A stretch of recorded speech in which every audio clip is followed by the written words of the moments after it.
Hey guys, welcome back. This is Little Fever here, and today we're with a review and tutorial video about using grass mats for your model train's layout. My layout, as you know, is in HO scale, and I feel that these grass mats are an easy way to cover up large swaths of flat open areas relatively quickly. And so mine here is from Woodland Scenics, and it is just of the forest grass color.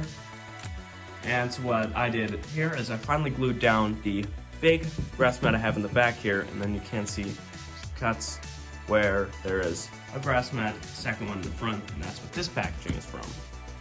And so grass mats are ideal for covering large flat areas very quickly, and they're not that hard to install. So using to install mine, I just got this for I don't know, $7 at hardware store, and so that's not that hard and it's not that expensive to install. And a smaller grass mat, which is 25 inches by 36, which covered up the entire front area, or most of it. I got it for down here, which is $11.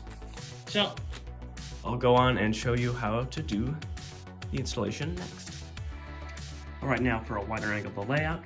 The way we installed the grass mat onto our layout was, first of all, you have to take off everything off the layout, which at the end I will show some images of what that looks like, but it's very barren when you fully open it up. But you have to take everything, of course, off, and then what you want to do is you want to lift up the grass mat here and fold it over so that you can just take it and just spray one side of the layout, and then you fold that end over and you put heavy objects. What we used are books, and again, those will show up in the photos later, just on the corners or any rough spots that you have across the layout. And then you let that sit as you actually fold over to the other side, and then spray that, and then you put that down.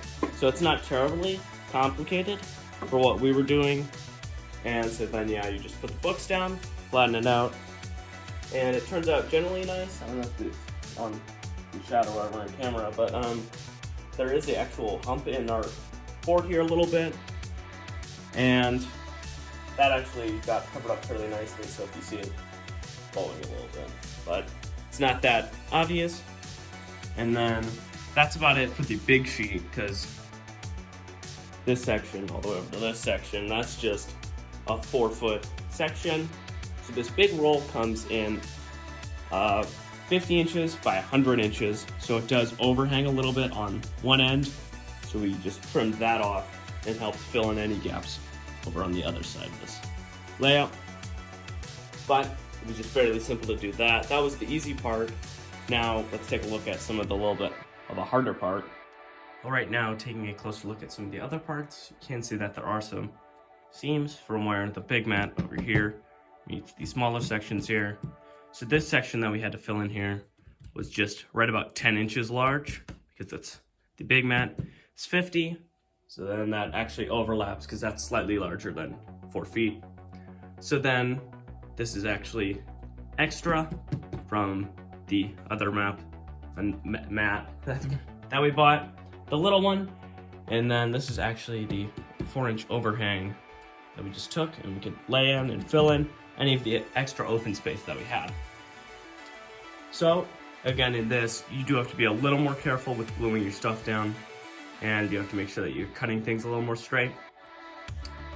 As you can see, there are some lines and everything, which I will end up covering, because I do plan on ballasting this track once it's fully upgraded and not the steel anymore. But it's not that hard to install. It's very nice, and you just don't want to, obviously you don't want to drag your hand across all of it, or else you'll get the grass follicles or the plastic. But it's not that hard to use. It does come with a nice rubber back, which makes it easier for sticking. And just make sure to use plenty of adhesive and level it out. Make sure to hold it down with something of mass, books, so we'll show you here soon. But overall, it's not that bad of a product to use. This will probably not go on a regular rating system. seems to stick pretty nicely, and it's pretty easy to cut along the edges here to get it straight. Because any overhangs we did have, we just go along and just sharp edge and just cut it straight. And then you can actually take the little straight bits, use it to fill in any holes you have. There's a strip here that is, it's open there, so we've just put that up to cover up some more of the green. It's not that bad, pretty easy to use, pretty good product. It's a thumbs up for me. I'm not gonna, if anything, it'd be 9 out of 10. Works nice, but the grass does seem to fall off a little easy. You can't see over here on the track. The track's just been rubbing back and forth. It's just wear it away. It's a pretty good product. And if you are a beginner like me, and it's pretty good to use, and I found it easy. All right, I'd like to thank you guys so much for watching, and if you made it this far into the video, there will be photos after this, so stick around for just a little bit longer. But if you like my content, please consider subscribing. It helps grow the channel. It helps me help you, knowing that this is actually worth it, and makes it a whole lot more fun for me because I do want to get some more interactions with you guys. So, like, subscribe, whatever you want, and I'll let you guys see these photos here, and I'll say bye-bye.